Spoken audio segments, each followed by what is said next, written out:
So transformative gender actions for nutrition are a game changer because we need to transform nutritional impacts and outcomes for women and girls. Why is this important? Is because we already know that malnutrition affects women and girls disproportionately. UNICEF produced a report recently. It's called Overlooked and Undernourished. So women and girls are overlooked, they're undernourished. So gender equality or actions to transform gender, how we empower women and girls are essential.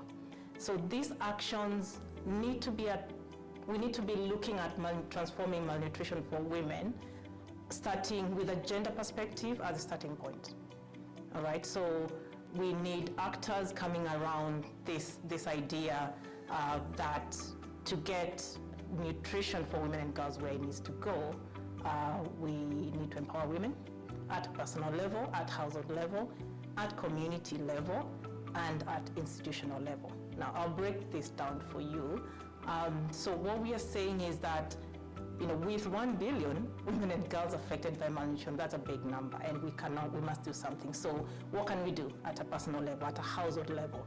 We need to empower women, increase their agency, not to look at women as recipients. We have a lot of interventions that are effective for women, but we need to bring women along with us so that they are participants and they are leaders. They are making the choices for themselves. They understand why it's important. So that's on agency.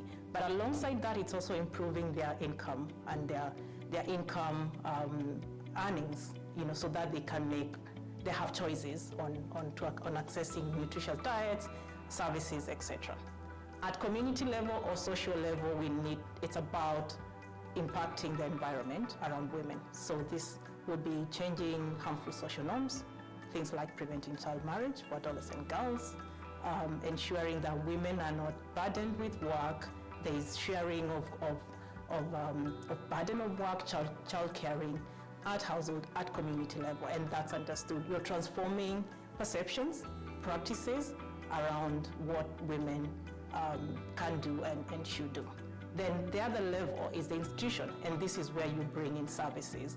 So we need to ensure that women have access to micronutrients, they have income to access nutritious diets, they are involved in agriculture for diverse diets, producing diverse crops that are nutritious, but they're involved in a meaningful way. Now, when I say meaningful way, one example I'll give you is a project World Vision has been doing in Bangladesh, which is involving men in agriculture production with women. And this is really to ensure that decisions around that production are shared between the men and the women in the home. They agree on what crops to produce that are nutritious for them, that also can earn them income. So it's ensuring there's that equitable sharing of decision making. And we've seen this work. We've seen with such an approach, like the Men Care, which is male engagement for gender transformative action, we've seen women's decision making improve in that sense. Sort of summarize, it's really looking at those 3 levels, influencing the agency at personal household level. We already know that women and girls eat last and they eat least. So we need to be changing that. We need to be ensuring that they are part of the decision making, and the men and society around them understands that because of malnutrition, that we need to prioritize women and girls. So that's personal level. At community, we need to be working with broader set of actors. So you're bringing in government actors, civil society, private sector, in a way that puts the woman and the girl at the center.